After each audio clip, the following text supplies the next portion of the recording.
Hello दोस्तों, आज हम लोग देखेंगे एवीजी इंटरप्रिटेशन।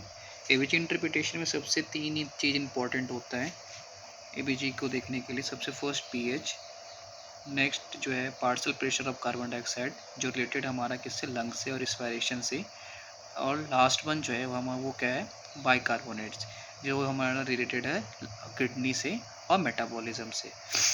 और रेंज क्या है, मतलब कि नेक्स्ट हम लोग जानेंगे कि पीएच का नॉर्मल रेंज क्या होता है, और बाइकार्बोनेट्स का और कार्बन डाइऑक्साइड का।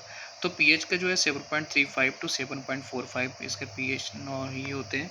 नेक्स्ट है बाइकार्बोनेट जिसके 35 टू 45 mm ऑफ एसजी, और बाइकार्बोनेट्स जो 22 टू 26 मिलीमोल्स पर लीटर। और भी अच्छी तरह से जानने के लिए इंटरप्रिटेशन को हम लोग सब रोम क्राइटेरिया को फॉलो करते हैं। ROME, respiration opposite, O for opposite, M for metabolism, और E फॉर इक्वल।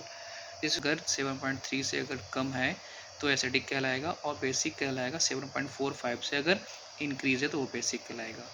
और बात करते हैं पार्शियल कार्बन डाइऑक्साइड की, तो ये हमेशा रिस्पायरेशन को बता रहा है, और बाइकार्बोनेट्स की तो वो है हमारा मेटाबॉलिज्म है। कि एसिडोसिस का मतलब, एसिडोसिस में मतलब क्या होगा, यानी कि पीएच क्या होगा यहाँ पे, एसिडोसिस में क्या होगा, डिक्रीज होगा, और इसमें क्या होगा, पीएच क्या होगा, इंक्रीज होगा। मेटाबॉलिज्म एसिडोसिस में क्या हो रहा है कि एसिडोसिस का मतलब पहले ये जानेंगे, एसिडोसिस में क्या होगा, यहाँ पे भी डिक्रीज होगा पीएच, और अल्कोलोसिस में यहाँ पे क्या होगा, इंक्रीज होगा। यहाँ तक सबको क्लियर है। अब बात करते हैं रिस्पायरेशन। तो रिस्पायरेशन का मतलब हो गया यहाँ पे कार्बन डाइऑक्साइड होगा, ठीक है, दोनों में कार्बन डाइऑक्साइड।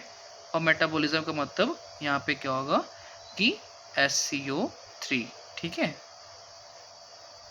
अब इसमें जानना है कि अब इसके अंदर क्या आएगा। बट जैसे हम लोगों ने देखा था कि पीएच क्या आएगा, पीएच अगर इंक्रीज हो रहा है तो हमारा क्या हो रहा है, बाइकार्बोनेट्स क्या हो रहा है, इंक्रीज हो रहा है। और पीएच अगर इंक्रीज हो रहा है तो कार्बन डाइऑक्साइड क्या हो रहा है, डिक्रीज हो रहा है।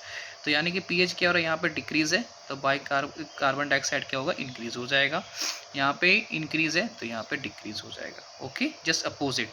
तो यानी कि देख रहे हो रोम्स क्राइटेरिया में रिस्पायरेशन जो रिस्पिरेटरी है ये क्या हो गया, हमेशा अपोजिट हो गया। ये क्या हो गया, अपोजिट हो गया रिस्पिरेटरी। और जो यानी कि अगर मेटाबॉलिज्म, वो जो मेटाबॉलिज्म है, ये मेटाबॉलिज्म है, ये क्या हो जाएगा हमेशा, अगर पीएच डिक्रीज हो रहा है तो ये भी क्या होगा, डिक्रीज होगा। अगर ये भी इंक्रीज हो रहा है तो ये भी इंक्रीज होगा। क्लियर। तो यानी कि ये क्या हो गया, इक्वल हो गया, ठीक है। ये क्या हो गया, इक्वल हो गया। ये था हमारा AVG interpretation in simple language में। आई होप कि सभी को समझ में आ गया होगा। Thank you.